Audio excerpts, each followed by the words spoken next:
Welcome to my channel, members of the Alphabet Gang. My name is NikStarchild, and I make videos about my life as a thriving transgender man. On Mondays, I talk about money, and today's topic is about how to save money. This information is for everyone, but I do like to make sure that I'm sharing for my queer community in particular because of the importance of financial health. And what better way to get that than from another queer person like myself? I am not an expert. I just love sharing and helping others thrive. So with that in mind, let's just get into how to save. So how do you do this? There are a few ways that you can start. I will talk about 5 different ways that you can start. So first, I would say for 1 month, you're gonna write down everything you spend. Small expenses, even like a cup of coffee, because if you eat it, if you get a cup of coffee 5 days a week, that's an expense. So you want to really understand what you're spending your money on, so then you can decide what you might not want to buy and spend your money on. 2, you want to pay your credit card only if you can pay with your credit card only if you can pay the full amount when the bill comes. That way you do not pay interest on what you owe, because that's the cycle of credit cards, is they get you with the APR fee. But you want to take advantage of the credit cards and use the reward features, right? So you want to get the cash back and all of the extra features, the miles and things like that. So make sure you're using the credit card so it benefits you. Pay your bills when they are due. So you want to avoid late fees wherever you can. So make sure that you are not only paying your bills on time, you should also be automating your bills, so you don't even have to think about them. They just come out when they're due, especially if they're the same amount every month. Automate, automate, automate, automate. Don't think about it. Fourth is you're going to keep the money you are saving separate from the money you spend. So even if you want to do that with like a checking and a savings account, if you have a cash system, if you're doing the cash envelope system or cash stuffing, you still want to keep that separate with your envelopes. Make sure that the money that you are saving is completely separate from the spending, and it's probably like even in a different area, like in a different part of your room, and make sure that that is secure and no one knows about what that is and where it is. And then I would also, if you are on the cash system, I would consider opening a savings account, right, in a bank or a credit union. That's the easiest way to save your money. You won't have any problems. It'll be secure.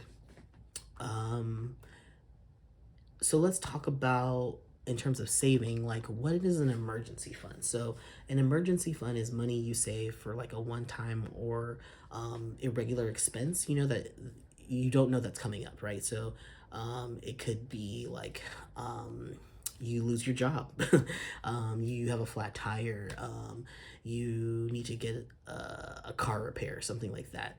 Those are the kind of things that you would use for an emergency fund. And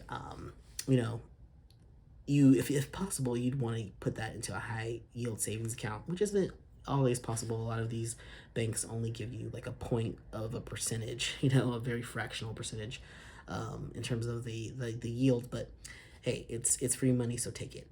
And then on the flip side of the emergency fund, you have your sinking funds, also, short or long-term goals. And the difference between that is the sinking funds is expenses that that are coming up. So, maybe a wedding, electronic device that you want to buy, a vacation, things like that. And then how do you set up your sinking fund? How do you set up your emergency fund? But probably more so your sinking fund. The sinking fund is pretty easy. You just want to determine what the upcoming expense is and then break down your expense by time frame. So if the expense is 6 months away, you divide the cost of that expense by 6 months, and then that's how much you need to save each month to get to that goal. And I would suggest also opening up a specific account, like in your savings, for the particular goal. Bank accounts let you open multiple savings accounts, and so you can just change the name of the savings account and keep track of your particular sinking funds. And then also automate. It makes your life so much easier. All right, and then the second part of this video, the second half, I'd like to talk about just some like more general ways that you can save money. These are, just like listicle kind of ways, things that you can do that if you haven't considered before. So First of all, you can sell things you don't need, right? If you don't need something, go ahead, put that on Craigslist, put it on Facebook Marketplace, get it out of here, make a little bit of money. Buy used. Make sure if you can get something used or refurbished, you can probably save a couple hundred to maybe even a couple $1,000s on the item that you're interested in. Return things you don't need. If you don't need the item, take it back to the store. You know, if you have buyer's remorse, you come back from home and you're like, why did I buy this? It's fine. Just take it back. It's not a big deal. Get your little coins back. It makes a difference. Put that money that you spent on that item into your emergency fund. Shop around for the best insurance. You know, shop around for the best everything. You know, make sure that you are looking around for the best deals. Some companies have discounts or coupons and things like that. Swap out your light bulbs, unplug your appliances, you know, save a little bit of money on your electricity and gas. Evaluate your subscriptions. You know, there's probably something that you're subscribed to that you don't need to be subscribed to. You might have like 5 different streaming services, and it's like you really only need 1 or 2. So really think about the subscriptions that you have and think about, canceling a few. You can downsize your living space, which, you know, you can literally move to a smaller apartment or a smaller house. You could get roommates. There's just a lot of different things. You could get an RV. You know, there's a lot of different ways you can downsize your living. So think about all the different ways that could happen. And you can try a low buy or no spend challenge. So that could be kind of fun. You do it for a week, maybe even a month, and you don't buy anything. And you look and you see how much money you saved. And so that could be kind of an exciting little challenge for yourself. And lastly, I would like to talk about it's around food. So a good way to save money is by meal planning, right? So planning out the food you're going to eat so you buy exactly what you need and no more, and then cooking that food in bulk and making sure that you are looking in your pantry before you buy new food.